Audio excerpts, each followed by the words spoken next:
for Fainting Goat game. Yeah. And I think we have here, so I don't know in which order you may see them on your screen. So I will make a brief description of each of them so you know who is who. So the gentleman with the headset and the cap, not the one with the cap without a headset. That gentleman would be Joe Barlowless.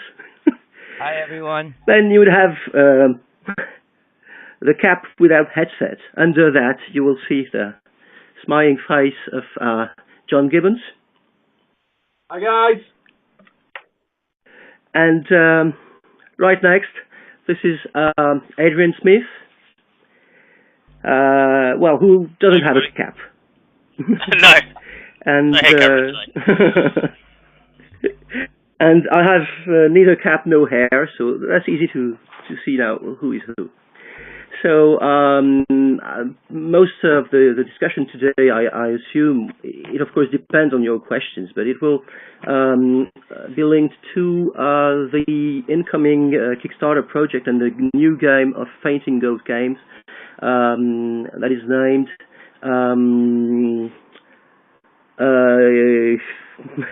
I've got a blank, I'm sorry. Let me check again. Who is who? It's okay. There we are. So okay, sorry for the glitch. I got a little technical problem. If you can just bear with me a minute. I Just think right 1 now second. we're okay.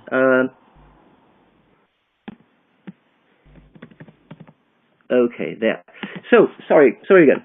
I'm multitasking between my computer and this is an iPad, just because we had glitches in the connection, but hopefully the tech services helped us solve all this. So let me get back to the topic of the question and answer session. This is about Fainting Goat Games' new game, Extreme Earth.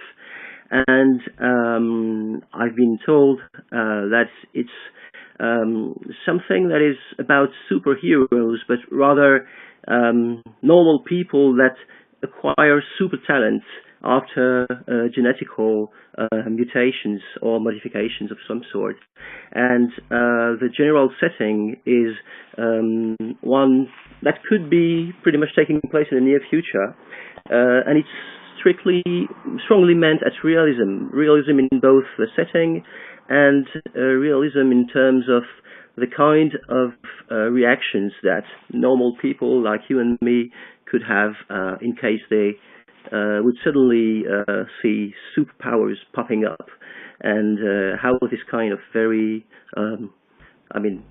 how many dark things and of course probably a couple of good things could come out of that. So maybe I'll leave one of you to start commenting a little more about what you intended to do with this particular setting and its adaptation to the different systems that the game can be run on, right? Who's willing to jump in? I can start if you want. Yep. Well, Extreme Earth kind of started when John approached me about over a year ago. We had worked together on a couple of other Fainting Goats products, and he invited me to come on board to write for this setting he was developing that was a little different than your normal superhero settings. So I really liked what he pitched to me. So what John had this idea for this world where people. It was sort of going to be like an Iron Age setting, a little darker and grittier than what you normally expect when you hear the word Supers RPG. I was interested because there was a couple of television shows that I had recently watched that I liked, which were very similar, like Heroes or Alphas, and I had wanted to be working on something very similar to that, like the idea that what would happen if superpowers suddenly appeared in the real world? What would that be like? Because I don't think it would be like what you see in the comic books. I think it would, there would be a lot of different issues that come up that would be totally different than what you would expect to see, in a fictional comic book. And that's kind of where this kind of setting starts. Where we're looking to explore that issue. What would people really do if they suddenly could fly, or were had superhuman strength, other abilities to turn invisible? What would they do with that? What kind of moral choices would they face? Not everyone becomes the Sir Galahad, Clark Kent, Superman type person. People would obviously want to start using these for their own benefit and gain. Then there are other peoples like governments and corporations that would probably want to take advantage of these sort of talents as well. So that's kind of where Extreme Earth starts as a concept.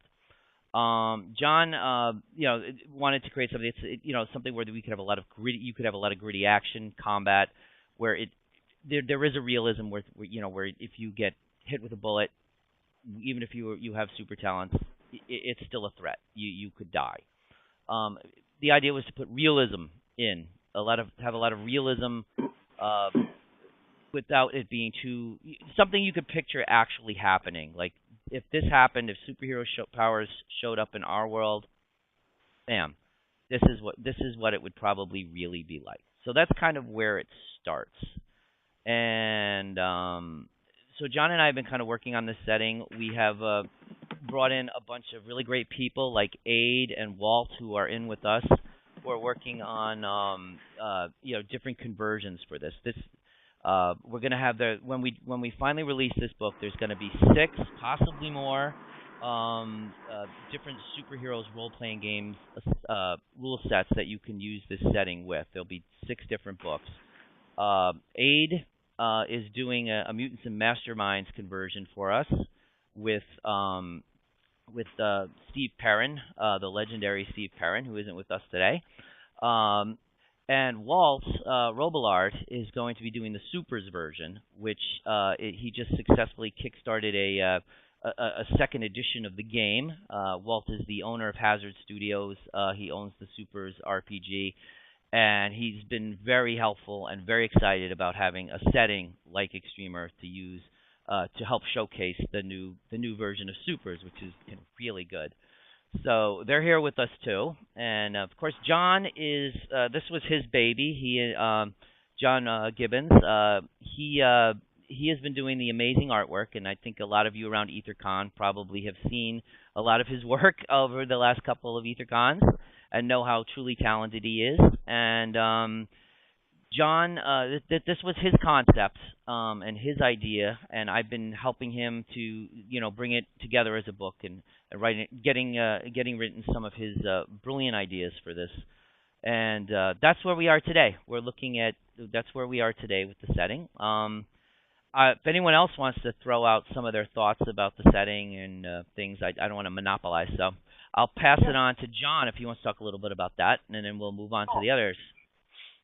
I think I originally came up with the concepts of Extreme Earth probably about 2 years ago. I've been a role player much like you guys probably since the year dot, and superheroes are something which I've always enjoyed. I've enjoyed comics all of my life, and I've always ran a superhero game in one form or another. My passion for comics tends to be comics that have got more of an adulty feel.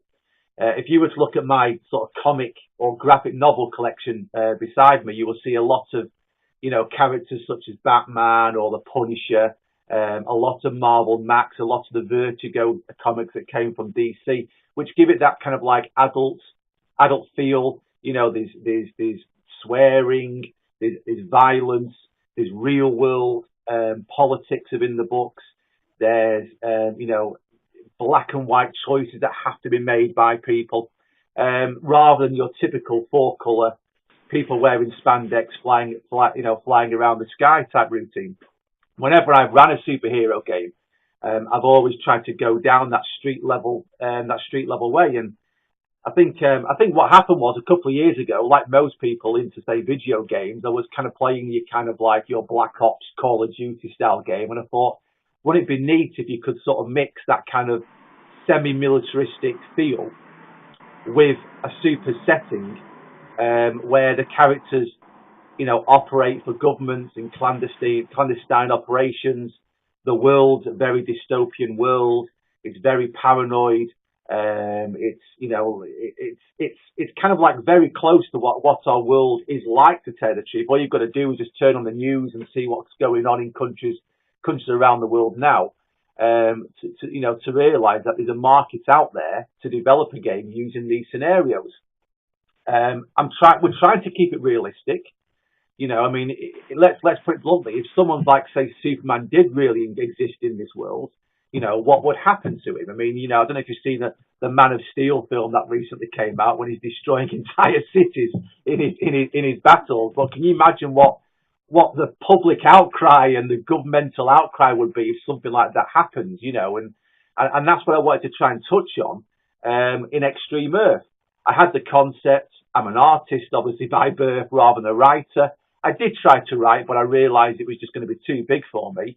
I approached Mike at Fainting Goat Games, who's a publisher I've done lots of work for a good few years now. I liked stuff that Joe had done, and then before we knew it, we had a writing team. We approached a few people like Aid, like Walt, and, they were happy to come on board. And, we have this fantastic team of people now who've been quite dedicated to get this setting up and running. Like Joe briefly said, like Walt and his super setting, I think it's a great opportunity to people like Walt who've developed this really good system. But obviously at the moment in time, there's not a lot of stuff out there for it. And, what you want as a publisher, tell me if I'm wrong here, Walt, but you want third-party publishers to be picking up your system and writing stuff for it, and that's what I think has attracted a few of these names. And a few of these systems like Supers, like Bulletproof Blue Booze, like Bash, like Savage World, which we're doing it for. So that pretty much, from my point of view, is where the idea came from and how we got to the stage we are now with all the guys. Okay, thank you, John. Maybe since you're addressing the question of the adaptation of your setting to the different rule systems, maybe that's the right moment for Aid or Walt to jump in and maybe tell us what is the most significant specific thing that would characterize the task they had to make, adapting this particular ultra-realistic setting to rules that are generally meant for more imaginary kinds of environments. So maybe Abe or Walt, whoever wants to start. Go on, guys. Did you want to go first, or you want me to take it? Go ahead, Walt. The exciting thing about Extreme Earth was, and you'll have to excuse me, I didn't expect to be on the panel. I was just showing up to show love and support to the guys, because, like John was saying, the team that was assembled is it's mind-numbing. I mean, there's a huge amount of talent that has been put together. So. First and foremost, I was a fanboy, just kind of jumping in and was going to type into the chat window, but thanks for having me. When this was originally pitched to me, Mike came and said, hey, John, and I had always commented to Mike, I'm a huge fan of John's artwork. When he came on, he said, John is putting together the setting, and I'm going to give you the quick elevator pitch. This is Heroes meets Jack Bauer's 24. And I had to get up from the table for a second and, just kind of walk around like this, thinking to myself, oh my God, this is going to be huge. So even before I saw any artwork, even before I, met with any of these gentlemen, the pitch itself had me sold. And the thing that we wanted to do with Supers, we're taking a slightly different approach to Supers. We want Supers to be a fan-driven vehicle as opposed to just everybody riding the bus. We had a setting that we could have implemented, and I don't know, it didn't feel right because the breadth of Supers, it's so easy to design for. It's quick to play, and adapting it to John's vision of Extreme Earth, it didn't take hardly any work at all. The great thing about our game is that when you're encountering things like the hero rounds a corner and then there's 30 guys with machine guns, you can create those 30 guys with machine guns in under 3 minutes. I mean, and that's and it plays out fast and smooth. So I was thinking, oh my God, the right complications, the right advantages, and our heroes would fit seamlessly into Extreme Earth. And we heavily drew on the work that Joe had done, the work that Aid had done, some of Steve's stuff. We looked at their conversions of what they did with like Mutants and Masterminds and Icons, and that gave a huge advantage because we could see how they took those standard superhero tropes and dragged them into Extreme Earth, kicking and screaming, you know, ripping off the spandex, making them vulnerable. Because like John was saying, I mean, if you look at comics, you know, the SWAT team shows up and the fire starter, you know, the person with fire powers, starts throwing a candle here and there, and those guys with machine guns are now stymied. Oh, we can't get near the super mutant with fire powers. But in reality, you know, they would just say, all right, guys, pull back, Sierra, go. And the sniper that was 500 meters away would just put a bullet in the guy's brain. I mean, that's it's really that easy. So, I mean, to have a setting where super characters are not only still powered, but also vulnerable to the common man, and adds that tension that you don't really get in a superhero game because the what do you call it? You know, you have superpowers. The normal man can't stand up against you with superpowers, and I think that lends an excitement and a type of storytelling that we're not getting in superhero-driven games today. So we were very excited, and we really appreciate the opportunity to come in and do this with everyone. Nice. And I guess, Abe, were there, well, first, of course, I assume it would be of interest if you describe how you got into that project, and also what elements seemed the most specific and maybe the most difficult to adapt, if any, during your work. Yeah, cool. I got into the project by sheer luck, to be honest. I was lucky enough to be asked. That's probably the best way of saying things. I've been working on some Mutants and Masterminds stuff myself that I'd put out, and I was asked if I was interested in converting the stuff over, and jumped at the chance pretty much. So that was nice to be asked. So apart from that, the actual Mutants and Masterminds with the conversion we're trying to do, we're trying to do it at a slightly lower power level than the standard, which is about 10. We're trying to make it 8 to 9. With the top tier guys being somewhere between 10 and 13, so they're not quite as super as Superman, but still going to be somebody you're going to be not happy to see turn up on your doorstep kind of thing. So, but yeah, trying to, like John was saying, trying to keep it as realistic as possible and not give guys too many powers that allowed them to shrug off tank shells, and making sure that combat was still dangerous, but you still had this advantage over normal guys. Was kind of the thing we were definitely aiming for, me and Steve, on the conversions that we've done from the Icons stuff that Joe sent us. Yeah, it's basically just making sure that everyone's got a talent they can use, but doesn't overshadow everybody else, and also doesn't overshadow the simple fact of walk into a room, oh, I don't want bulletproof, no problem.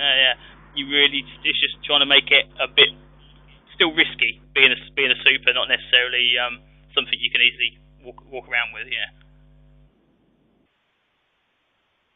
Yeah, I think touching on what Walter and Adam said, you know, the system, it is a superhero setting without a doubt. I mean, you know, that there are people flying around, people are using unique abilities. But when I originally came with the concept and what the writers, you know, and Joe, the lead writers, tried to do, is to really play up the moral choices that you have to make as a hero, or you know, or as a member of a team, or as a super talented individual within the setting. the real world politics that are taking place, the fact that, just because you can fly at 400 miles an hour, doesn't make you suddenly, the man of the moment type thing. Like Walt said, you can fly around all you want, but all it takes is some guy with a 50 caliber sniper rifle from 2 miles away, and that's it, you're gone. And that's the feel that we wanted. We want the characters and the players to feel as though they are a serious step up from your normal person, but at the same token, if a character suddenly, bursts open a door and comes face to face with, say, 3 trained soldiers armed with automatic weapons, he's going to have to act quick to get out of that situation and to put those guys down, and he might not be able to. Hence the reason why it's not that your normal super setting. And I think from the systems point of view, that's been the hard part, is trying to make sure that all of these systems are capable of handling a low-powered setting that is dangerous for the players, because most super settings are designed where your general military guys or your police or your general criminal armed with a gun, they tend to be just kind of like mooks is the term that people use, where they're just there to roll a dice. Oh, you've made a roll, that person's now unconscious. We don't want that in Extreme Earth. When if the players have got to storm a building, that in Extreme Earth, in the adventure, and Aid will talk more about this because Aid's actually writing the adventure for us. That's going to actually be highlighted in the main core book. Most of that adventure is going to be fighting against just well-trained, well-equipped normal individuals, with the odd super talented person thrown in there as kind of like your typical big boss fight at the end.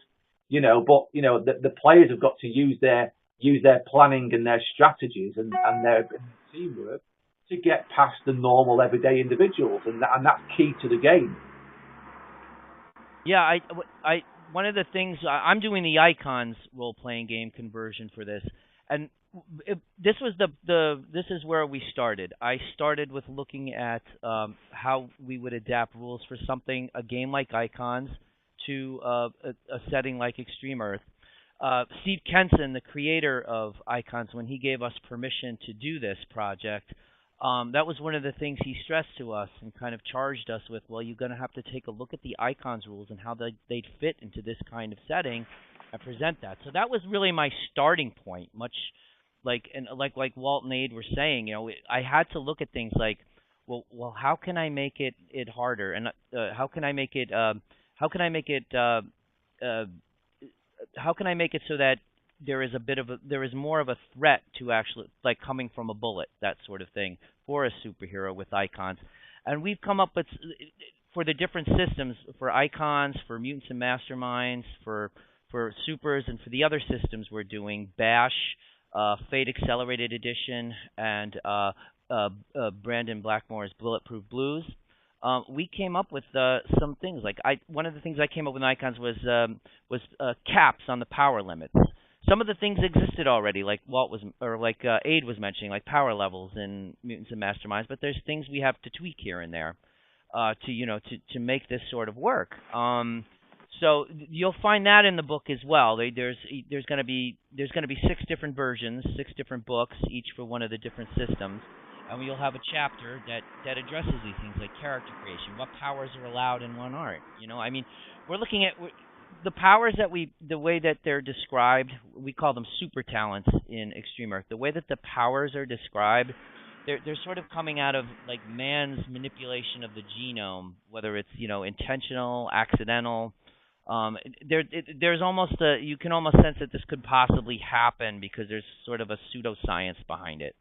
So certain powers, are just not appropriate for this setting, like time travel and that was like magic and wizardry and like the hosts coming down from Asgard or anything like that. That's not happening here.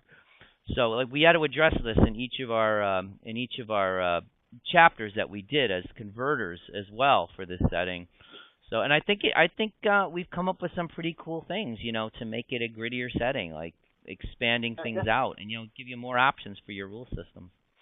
Yeah, without a doubt. I think from what I've seen so far from the various different converters, pretty much every system that we've approached to, to come on board, they've done a stand-up job at number crunching and looking at their rule sets to be able to play this system as this sort of low-level, gritty system, which is what we want.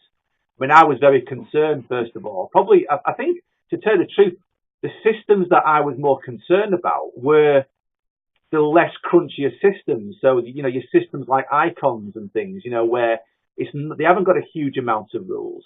And that's what I was more bothered about, thinking, well, how are you going to be able to convert those?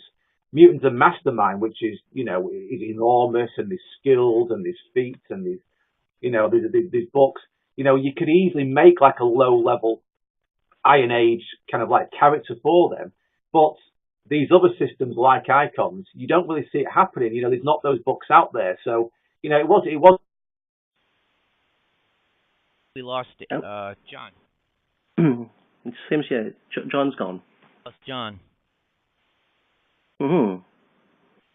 Well, I hope. Anyway, I see we have someone from the tech support here, so hopefully he can sort the thing out soon. Oh, here is John, I guess. John is coming back. John's coming back. Here we go. Maybe in the meantime, just a question, Joe. Since you spoke of these 6 books, each of one was dedicated to a particular adaptation, to a particular system. Is it your idea that most players would want to buy the whole set, or will they be available as separate books, or is there a common part, like a common set of rules that would apply to all them, like subsets, or well, what's the marketing idea that you have about this? I think the idea is that people will be able to pick and choose. I'm sorry, I had trouble with my mic. I think the idea is going to be that people can pick the settings they want. We're going to offer, obviously, electronic PDF versions of it and hardcover hard copy printed versions of the book as well that showcase the artwork, which people might want. I think when we do finally launch our Kickstarter, and we don't quite have a date yet, but it's coming really soon, I think we're going to give people the option, like, they'll get a package where they can get PDFs of every single system. That way, like, as a bundle, because, people play more than one game, We may do an option where you just pick 1 or 2 or whatever. Obviously, for the hard copy books, you'd pay for each one that you wanted. But I think with the way the electronic format is, it's easy to give people, it's easy to give them 1 PDF as well as it is 6 PDFs. So we might as well do that, that sort of thing. Okay. Each one will be, a little bit different. Probably the formatting will be a little bit different. I mean, basically the story is the same. The setting story is the same. The character backgrounds. We just have different ways of, there's just different ways of expressing them mechanically that we've looked at. And we've looked at these systems, and we've tinkered under the hood, all of us, so that, you get the best possible game that you can get, using your system and having it work with Extreme Earth, And like John was just mentioning before we lost him briefly, we have, there's more heavier systems with heavier level of rules than something like, say, like Fate Accelerated Edition, which is one of the versions we're doing. Stacy Montgomery, Princess Stacy from RPGNet, she's doing the Fate Accelerated version of this, which I think is really cool. I think it's even a little lighter than Icons. Icons has a Fate influence in it as well. It's interesting seeing the different adaptations of how people are applying these systems to the same story. Because the way I'm approaching it is, as someone with a background in theater, that character tells a story more than anything. Character builds setting. Character builds through the expressions and the experiences and the things that happen to the characters. That's what builds something. And that's kind of how I approach, my work in theater. It's how I approach writing for these things, that telling the story through the characters' lives. And I think a lot of that is very independent of what set of rules you're using to express this. But that's where the fun comes in too. When you try to say, well, I see how he's doing this in Mutants and Masterminds or Icons, but How do I do this with my game, Supers? How do I do this in Fate Accelerated? You know, that's kind of fun. I mean, it adds like an intellectual challenge to it too. Like, and to see that there's different ways of coming to the same place, I think is really cool. I can see that. Maybe, I don't know if you wanted to add something, John, since you were kicked out by cyber terrorists. Is there anything that you really wanted to tell that Joe has not already covered on this particular issue of the adaptation? I think if we're still talking around the systems, you know, I think a lot of people might think it was greed that kind of made us sort of approach all these individual publishers. You know, I mean, you know, when we did the Kickstarter, there are a number of settings, system books that we're going to do the conversion for. You know, but it was more of a case of, you know, that there's a huge superhero role-playing community out there.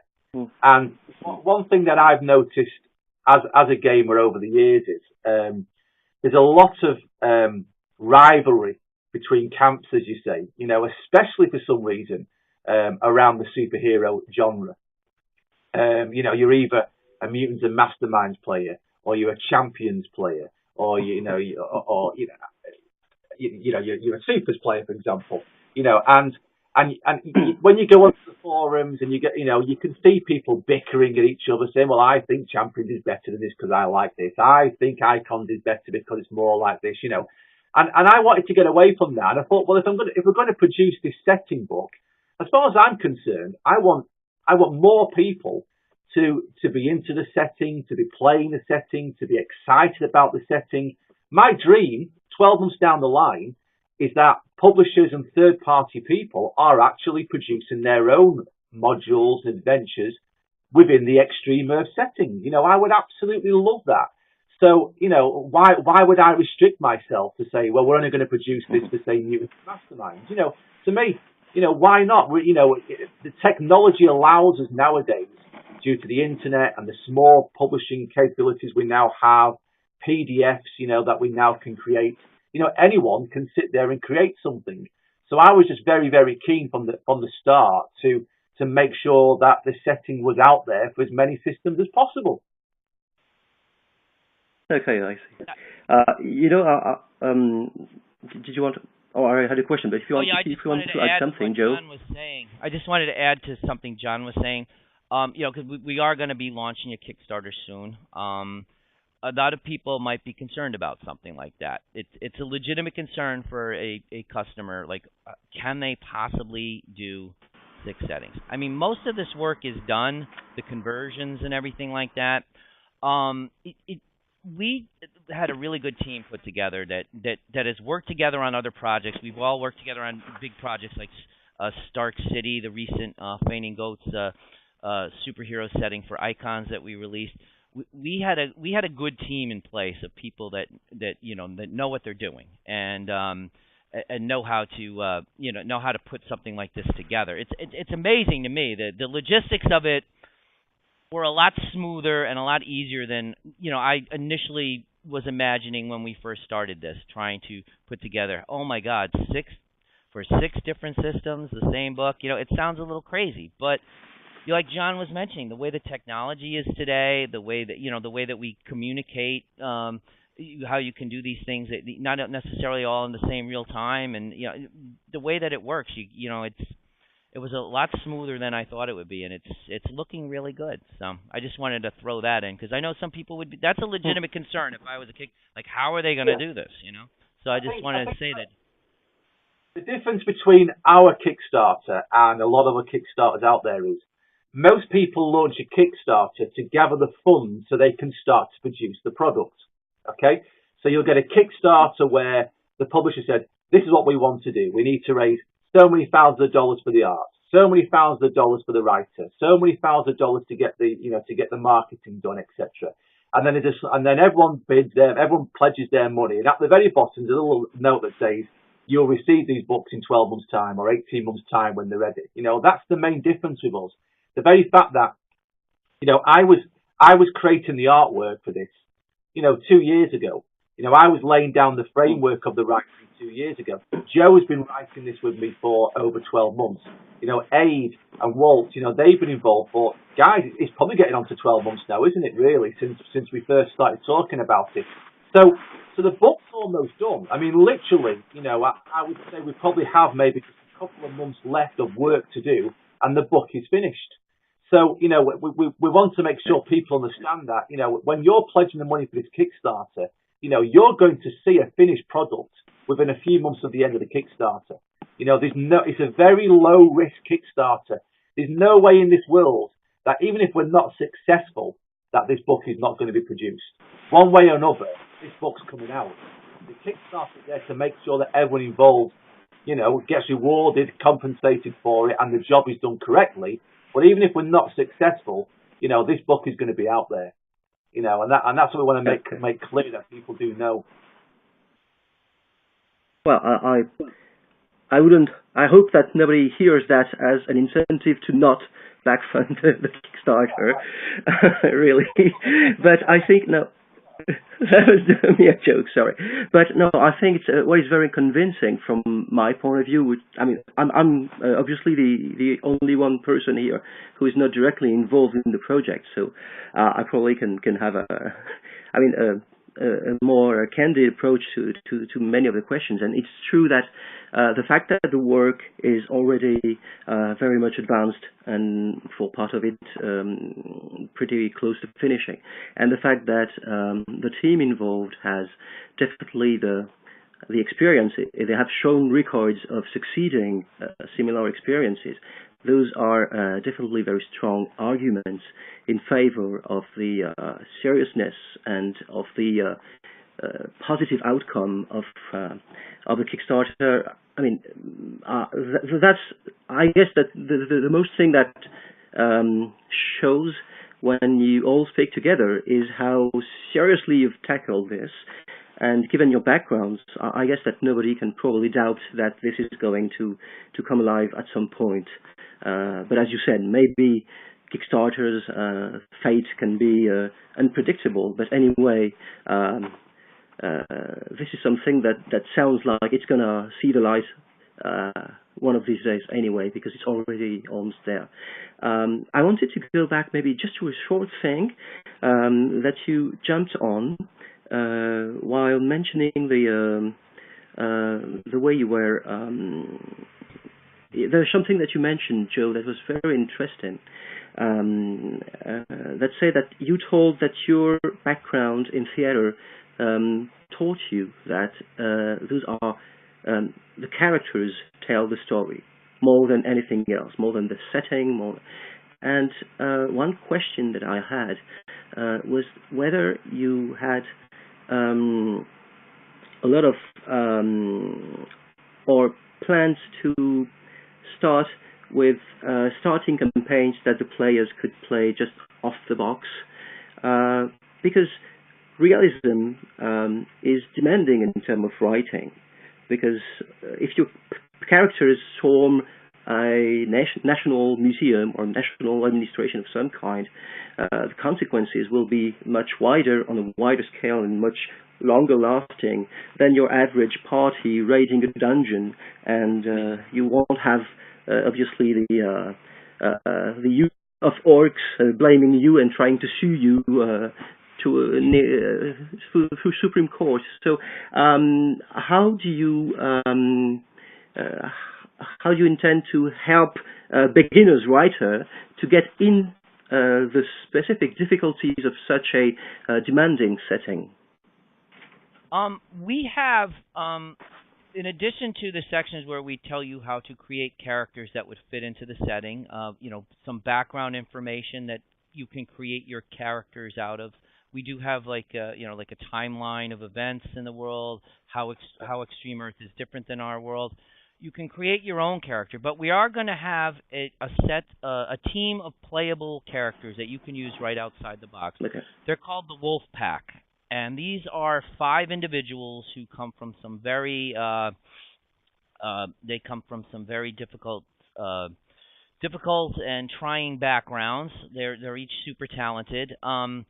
the way John initially explained the wolf pack to me was think of them sort of as the Dirty Dozen.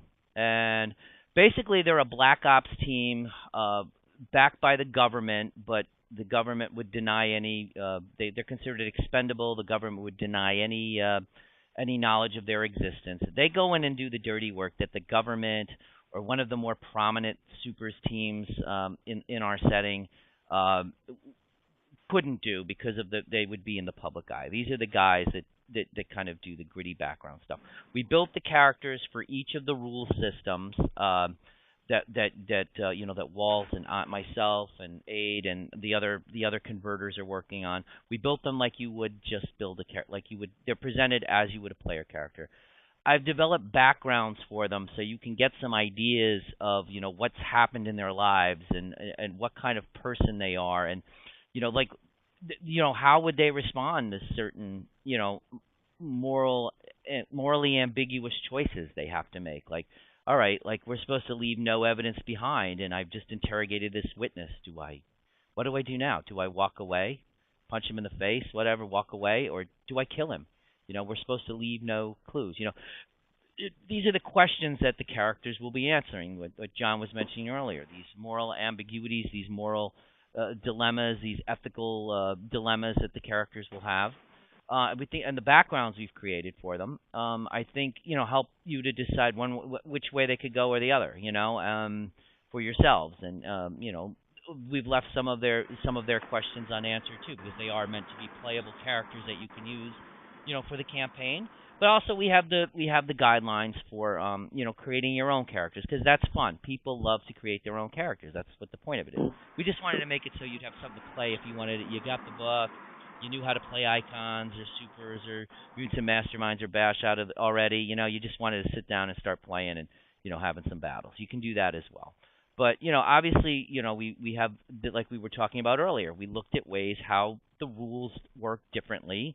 And that's all in our character creation chapter, and how what powers do exist, what powers don't, compared to other settings like we were talking. So yeah, we do have a playable thing. Can you guys still hear me? My screen did something funny. Oh, yeah, John's we do. something up. Got it. Oh, good.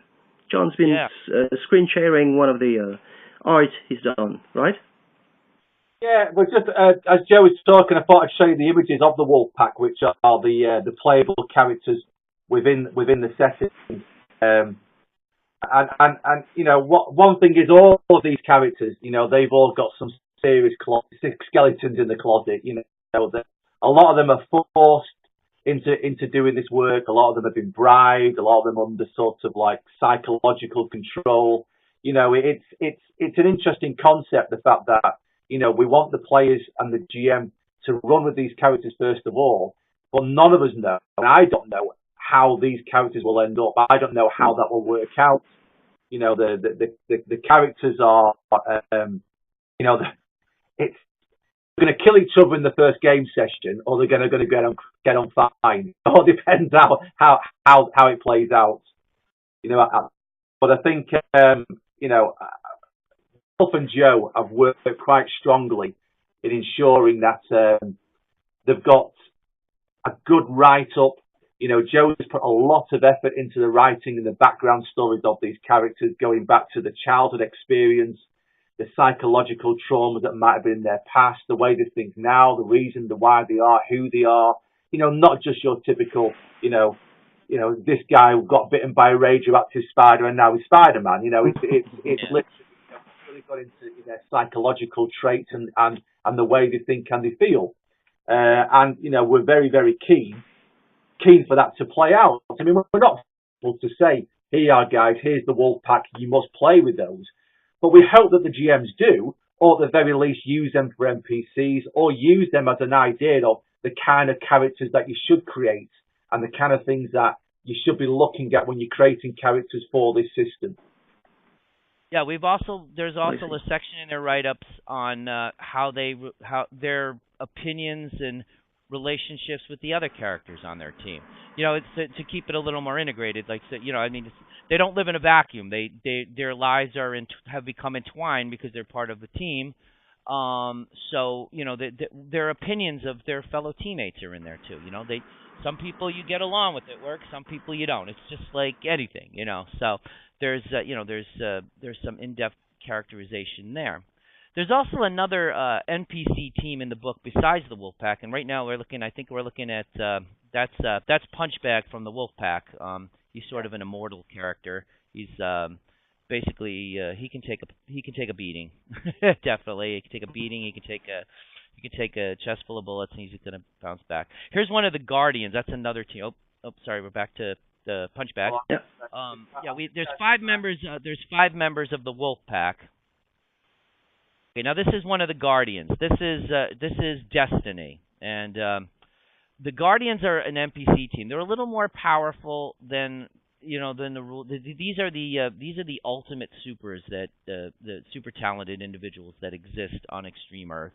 They're a government-sponsored team. Their backgrounds and stories are highly vetted, highly spun and crafted by a government public relations team known as FIST is the organization that everyone works for.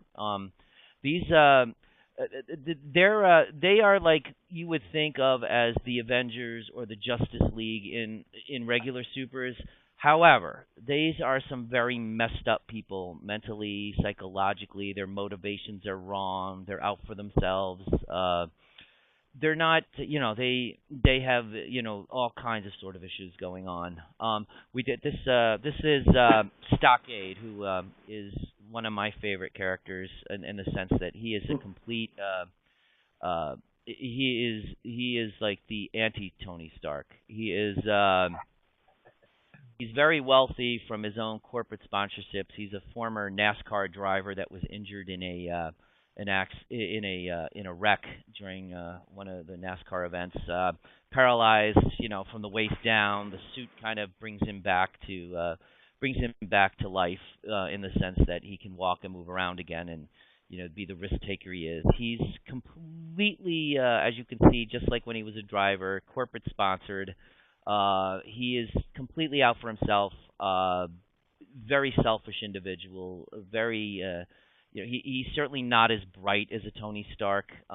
He's very jealous of his other 2 members of the Guardians, Destiny, who we saw just before this, and the American, because the American is a former NASA astronaut.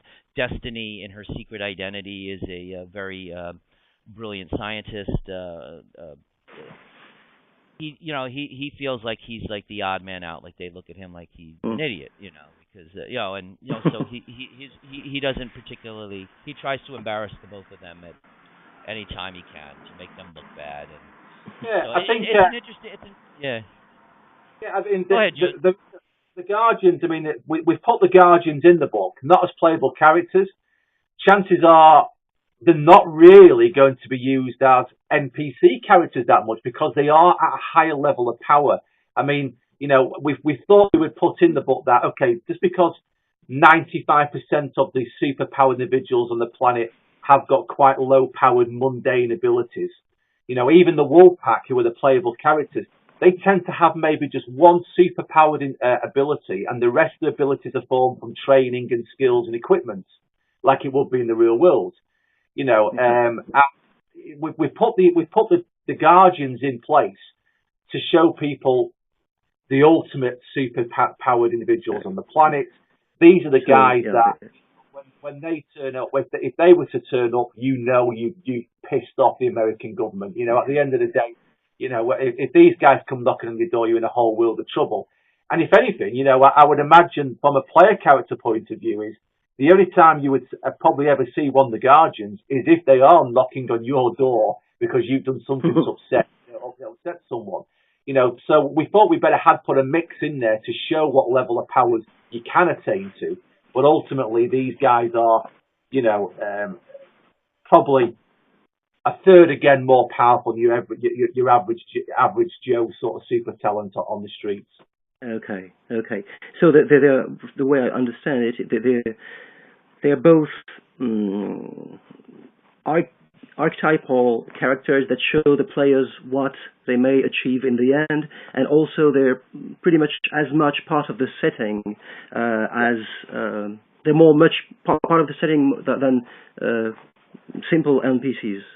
Okay, so that's another example of what I said before, that you can see that everything is written with a purpose, which is very interesting, because all these bits seem to integrate into each other with only one, well, maybe two, I guess you will tell me, but with the purpose of being able to tell stories. I mean, there is a lot of, we can feel that most of your decisions are meant to ease up both storytelling first, and obviously from what I heard also from the adaptation, the smoothness of playing at the same time, which is of course, as seen from the outside as I am, definitely enticing. We're almost 1 minute short of the end of our talk. I'd like to thank you, gentlemen. One thing that we may want to say before we leave is when is the Kickstarter campaign going to start, and what kind of time frame you expect to have the full set available, assuming the Kickstarter flies. I think realistically, we're just putting the final touches now. We're just in the process of getting all of the conversions back from the various converters, people like Waltonade. Joe's just putting the finishing touches on the final bits of writing. I can imagine that, all that probably will be completed within the next few weeks. Tell me if I'm wrong, Joe. But I was thinking... No, yeah, I know it's, yeah, John and I are playing the game of trying to fit our real lives in with the, like everybody does in this business. But we are in really good shape, I think. And and I think the writing should be done in the next 3 weeks. Then it needs to go to layout, obviously. But it's a very short time frame. Oh, it's a very short time frame anyway. It means that we've got probably be out. I would think in January, December time. Okay, so people will get their books anyway right after Christmas or 1st of January. That's nice. That's a nice thing for a Kickstarter. So I guess it's time to say goodbye and leave the place to another panel. That was people from the team from Fainting Goat Games, and we were discussing about Extreme Earth, their new set of game, which is really a global setting that is adapted to a whole kind of different systems with a realistic and slightly paranoid superhero feel, if I can summarize things this way. So thank you, gentlemen, and I think it's time that we cut off the conversation and leave the room. A big thank you. This is very, very exciting. Bye-bye. Thank you. Thank you.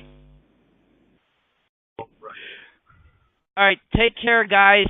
Thank you, Wade and Walt and John. Thank you. No problem. Cheers. Bye.